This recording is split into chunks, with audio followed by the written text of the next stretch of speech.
Hey guys, so I just got back from seeing Black Mass. I'm pretty damn tired because I've had a pretty long week.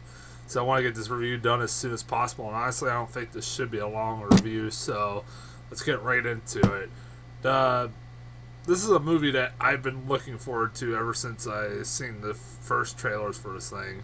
It looked like a solid gangster movie. I'm always pretty much a kind of big gangster movie fan. I love Godfather, I love Goodfellas, stuff like that. And also, this looked like the return to form of for Johnny Depp, a guy who I really, really like as an actor, but has I've been very frustrated with him as of late because he keeps making shitty movie after shitty movie after shitty movie. I had to think of like when was the last great role I've seen him in.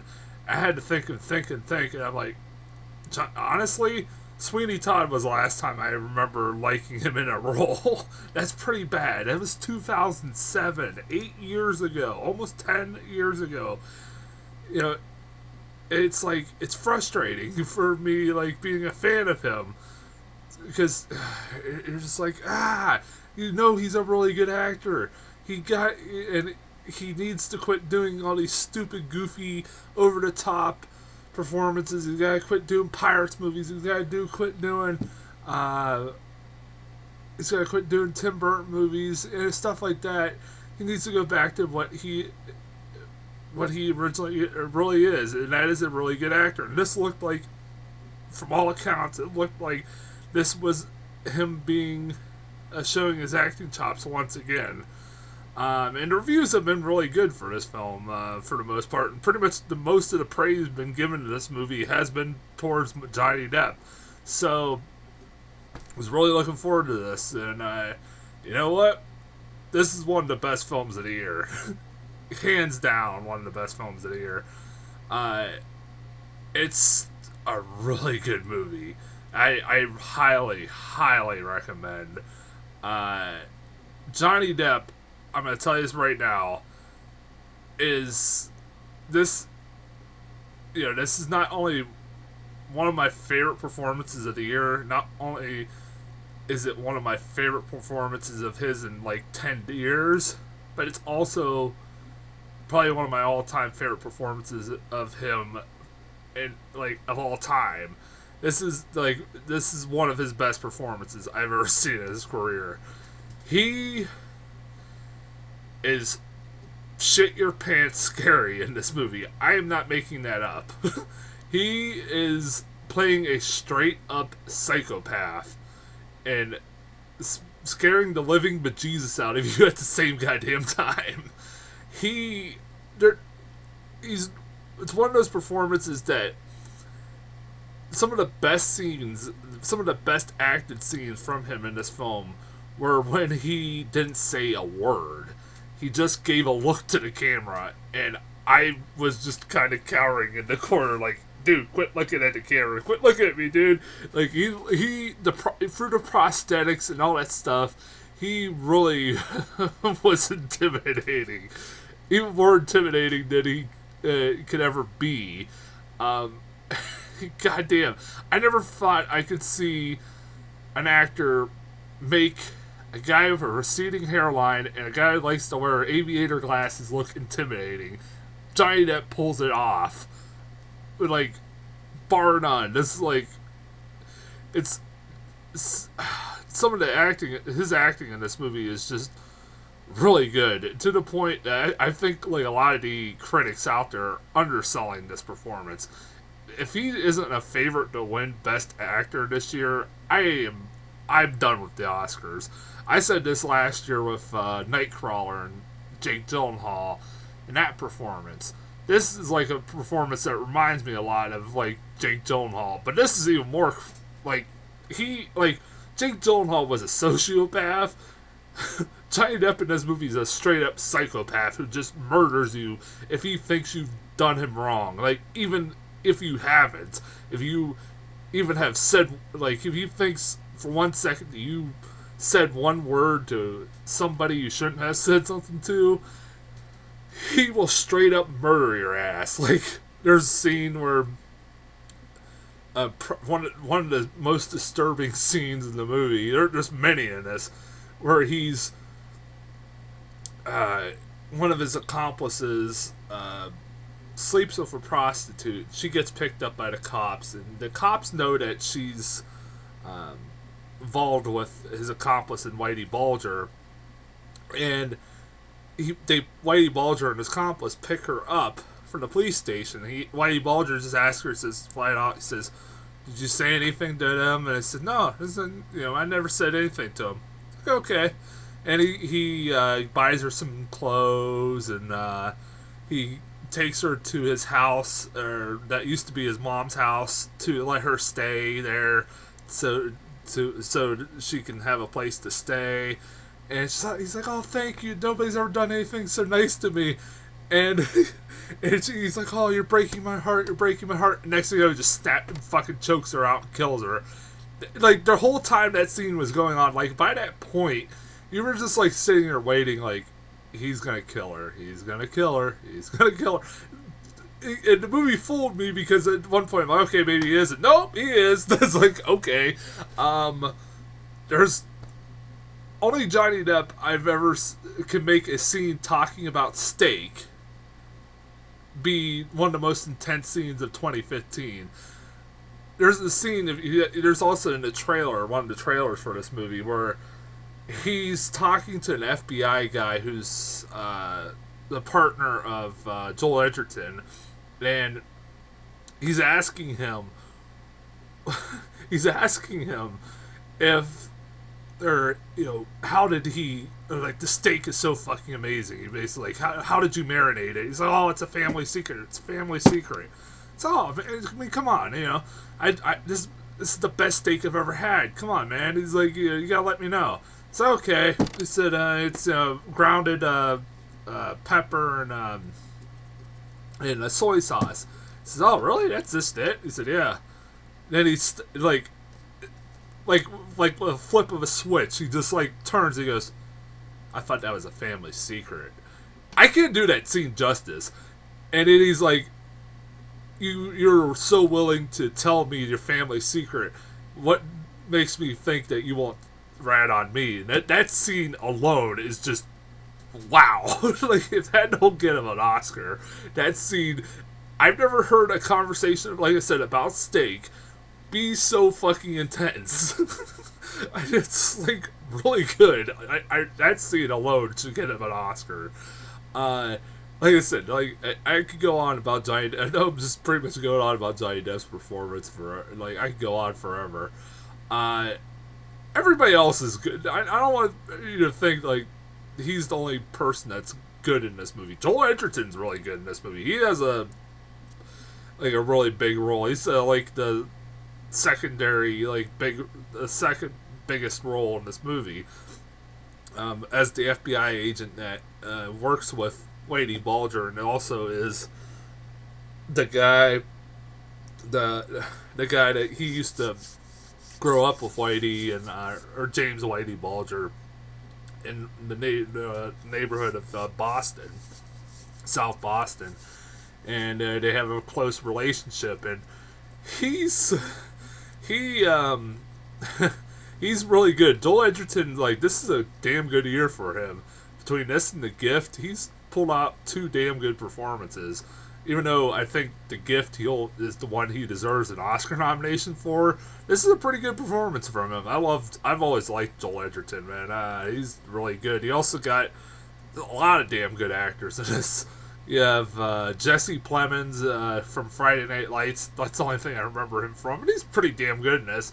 As a young kid that Whitey Bulger takes under his wing, and actually was, from all accounts, one of the big reasons why Whitey Bulger got caught. You also have Kevin Bacon as the head of the FBI in Boston, and he's awesome in the scenes he's in. It's fucking Kevin Bacon. You got Benedict Cumberbatch playing Whitey Bulger's brother, who's a senator, and knows pretty much all about this stuff. And he it's kind of funny because like it is kind of distracting that basically Benedict Cumberbatch, who's British, if you don't know, he's basically playing a guy from Boston with a Boston accent. So he's trying to do a Boston accent and hide the British accent that he has. It's kind of funny. And he's good in what like I said, he's good in what he's in. As even Dakota Johnson is in this movie. This is the second movie I've seen her in, other than 50 Shades of Grey. She's way better than this. In this, she has one of the best scenes in the whole damn movie, where she has a son with Johnny Depp, and the son gets a fever, and she at first just lets him, doesn't take him to the doctor or anything. She just lets it go, but the next day he's in the hospital and he's dying and on life support, and he's basically brain dead, and she wants to pull the plug, and I went, oh my god, that's the worst thing to say. I thought he was going to murder her for just saying that. She said, this is my child, I will pull the plug on him if I have to. I don't want to see, this is not the life I want him to live, be a brain dead, and that scene alone, wow. Like, I thought, like, Johnny Depp was going to murder her. Like, I'm surprised he didn't. Like, I wouldn't be surprised if he did, like, in real life after that. Like I said, his acting in this movie is so goddamn. Yeah, like I said, Dakota Johnson is really good in this movie. Who else is in this? Adam Scott is in this briefly. Peter Sarsgaard's pretty great as a coked up guy. I don't know if he's not a gangster. I forget what the hell he is. He's a guy that's working with Whitey Bulger that basically tries to turn Whitey Bulger in and ends up paying for it, obviously. And one of the best scenes in the whole movie. God damn. This movie is so good. Also, like, it's not just a movie where it's just the performance of Johnny Depp that holds it together. It's also a really interesting story in the fact that this guy was, an informant for the FBI. He supposedly, I'm putting that in quotations, gave them very valuable information.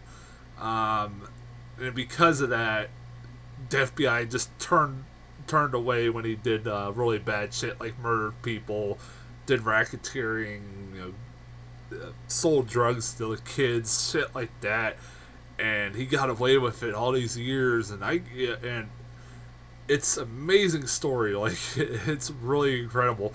Like, I was reading somewhere it said that he was an inspiration for Jack Nicholson's character in The Departed. I can see that. Oh yeah.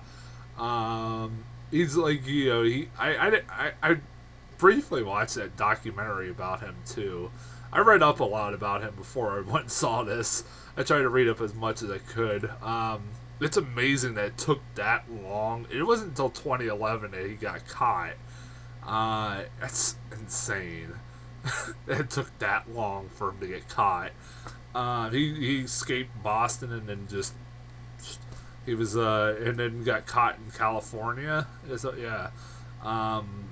That's really insane. It took that long. I don't know. Yeah, I don't know what else to say about this movie. It's a great movie. It's well done. It was made by the guy who made Crazy Heart, and he also made Into the Furnace, which I never saw. I'm surprised I never did see that. I heard really good things about it. But this is a really good damn movie. Like, this is like felt like an old school gangster movie. It did. It felt like if you could see a lot of like influences from movies like The Departed's one of them. Yeah, I can see that there. Goodfellas, Godfather, anything. Like, you can name anything. It's your stereotypical gangster movie. If you've seen one before, you've probably seen them all. And there's a lot of the same stuff you see in every one of these movies. But it's still a really good story, really well acted. I had no problem with it. I'm a sucker for gangster movies, especially when done right. Go see this movie. Go see it for Johnny Depp. I hope, if this movie does well, maybe he'll start doing more great movies like this. Let's see here. As far as previews go, I had a new trailer for In the Heart of the Sea. This is a movie that was supposed to come out back in March, and it's coming out in December. If you don't know what it is, it's basically the true story that inspired the novel The Moby Dick, and it's basically what really happened. The true story that inspired it, basically. Like I said, it's like, it looks pretty good. It's being directed by Ron Howard. The only reason I can think that this is being released in December and not March is because they want to try to maybe get this Oscar buzz or something. I don't know, because it is a Ron Howard film. That's the only reason I can think of, but I don't know. We got a new trailer for The Martian. I'm looking forward to this in a couple of weeks. This looks like it's a return to greatness for Ridley Scott. He's the guy who's made some shitty. He has made some movies that have not been as well received as his movies in the past, like movies like Robin Hood, which I didn't mind. Exodus: Gods and Kings, which I thought was boring as hell. I didn't see The Counselor. Prometheus is a movie I liked. I know a lot of people are split on that movie. I still like Prometheus. I like Ridley Scott. I do. And this movie looks really good. It looks really intriguing. And the last trailer I got was this movie called Burnt. The hell was that? That was a weird trailer. It's Bradley Cooper in a in a movie where, good God, like he's a guy who's a chef, and it's a cutthroat world of cooking as a chef, and it's like taken really seriously to the point that like people are gonna die. I don't know what the hell was going on in that trailer. That was a weird trailer. That was a really weird trailer. I don't know what the hell that was. I didn't know they took cooking that fucking seriously in London or Paris or where the hell it's taking place in. But apparently they do. Yeah.